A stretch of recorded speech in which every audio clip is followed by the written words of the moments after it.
ओम नमः शिवाय। मेरे प्यारे भाइयों एवं बहनों, मित्रों और दोस्तों, आपको आपकी अपनी चैनल भक्ति गाथा 1.7 में हार्दिक स्वागत है। तो आइए आज हम सुनेंगे महाशिवरात्रि की व्रत कथा।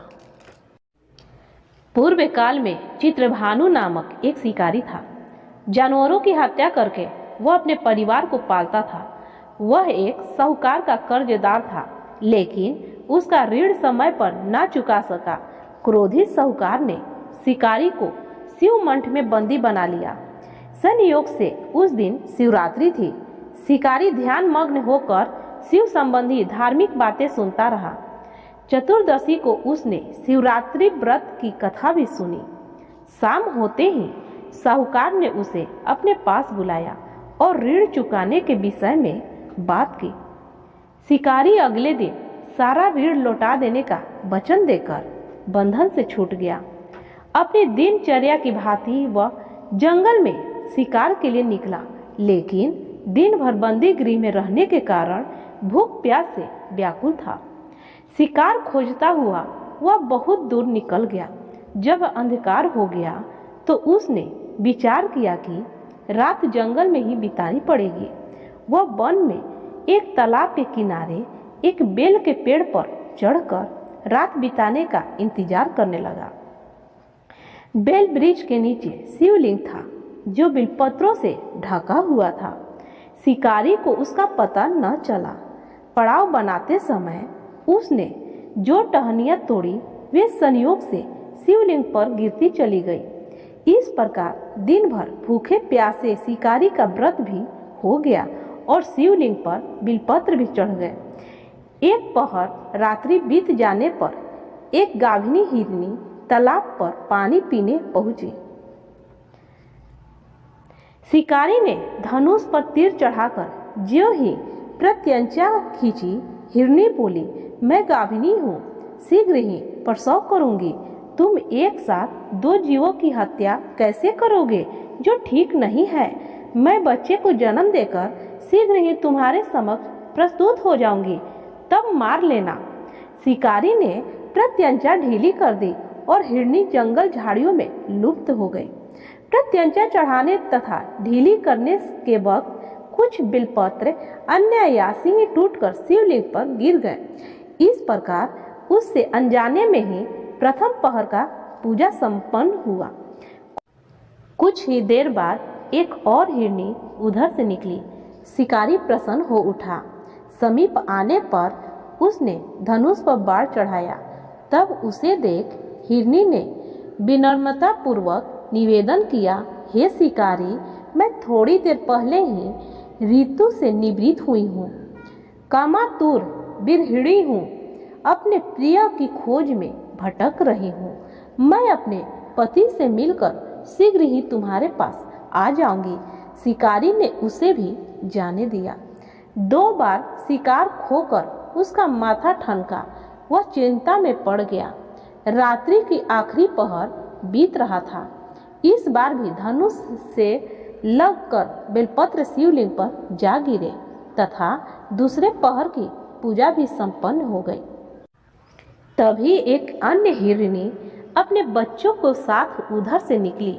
शिकारी के लिए यह मौका बहुत ही अच्छा था। उसने धनुष पर तीर चढ़ाने में देर नहीं लगाई। वह तीर छोड़ने ही वाला था कि हिरनी बोली, हे शिकारी, मैं इन बच्चों को इनके पिता के हवाले कर लौट आऊंगी। इस समय मुझे मत मारो।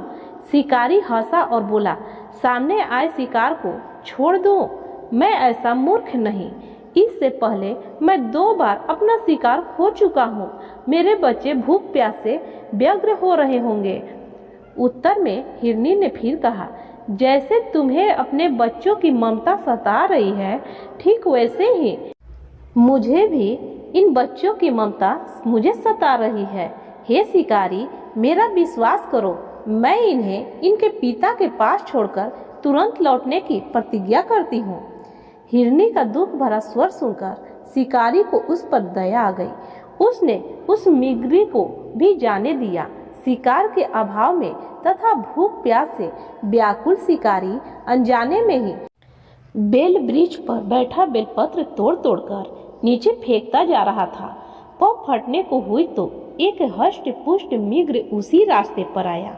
शिकारी ने सोच लिया कि इसका शिकार वह अवश्य करेगा।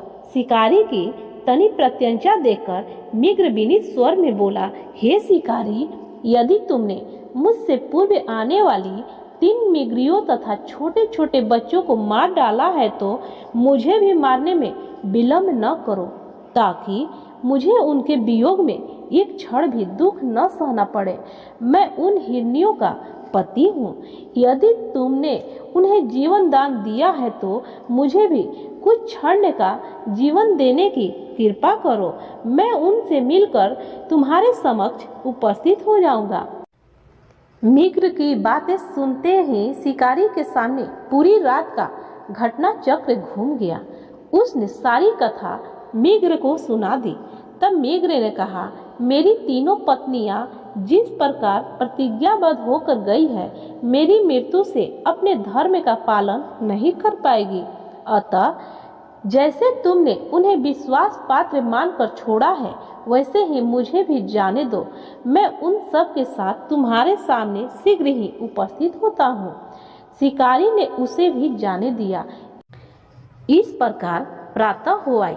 उपवास, रात्रि जागरण तथा शिवलिंग पर बेलपत्र चढ़ने से अनजाने में ही पर शिवरात्रि की पूजा पूर्ण हो गई।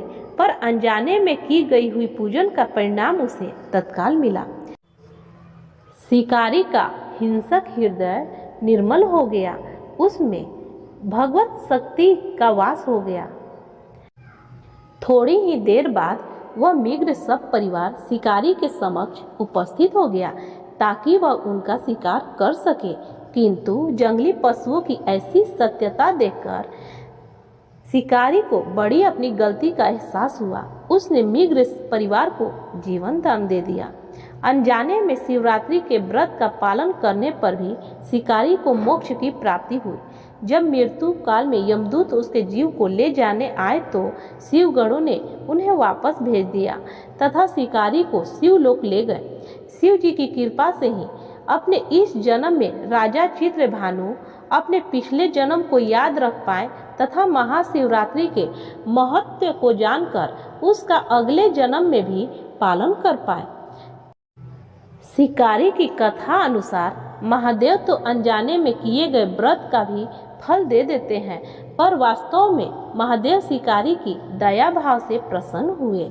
अपने परिवार के कष्ट का ध्यान होते हुए भी शिकारी ने मिग्र परिवार को जाने दिया। यह करुणा ही वस्तुतः उस शिकारी को उन पर पंडित एवं पुजारियों से उत्कृष्ट बना देती है, जो कि सिर्फ रात्रि जागरण, उपवास एवं दूध, दही, बेलपत्र आदि द्वारा शिव जी को प्रसन्न कर लेना चाहते हैं। इस कथा में सबसे महत्वपूर्ण बात यह है कि इस कथा में अनजाने में हुए पूजन पर विशेष फल दिया गया। इसका अर्थ यह नहीं है कि शिव किसी भी प्रकार के किए गए पूजन को स्वीकार कर लेते हैं अथवा भोलेनाथ जाने या अनजाने में हुए पूजन में भेद नहीं कर सकते हैं।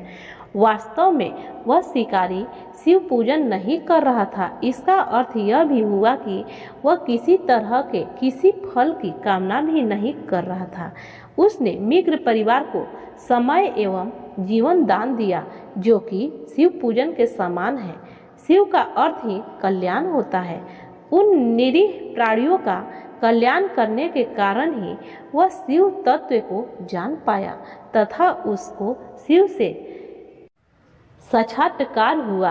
परोपकार करने के लिए महाशिवरात्रि का दिवस होना भी आवश्यक नहीं है। पुराण में 4 प्रकार के शिवरात्रि पूजन का वर्णन है। मासिक शिवरात्रि, प्रथम आदि शिवरात्रि तथा महाशिवरात्रि पुराण वर्णित है। अंतिम शिवरात्रि है नृत्य शिवरात्रि। वस्तुत प्रत्येक रात्रि ही शिवरात्रि है। अगर हम उन परम कल्याणकारी आशुतोष भगवान में स्वयं को लीन कर दें तथा कल्याण मार्ग का अनुसरण करें, वही शिवरात्रि का सच्चा व्रत है। ओम नमः शिवाय।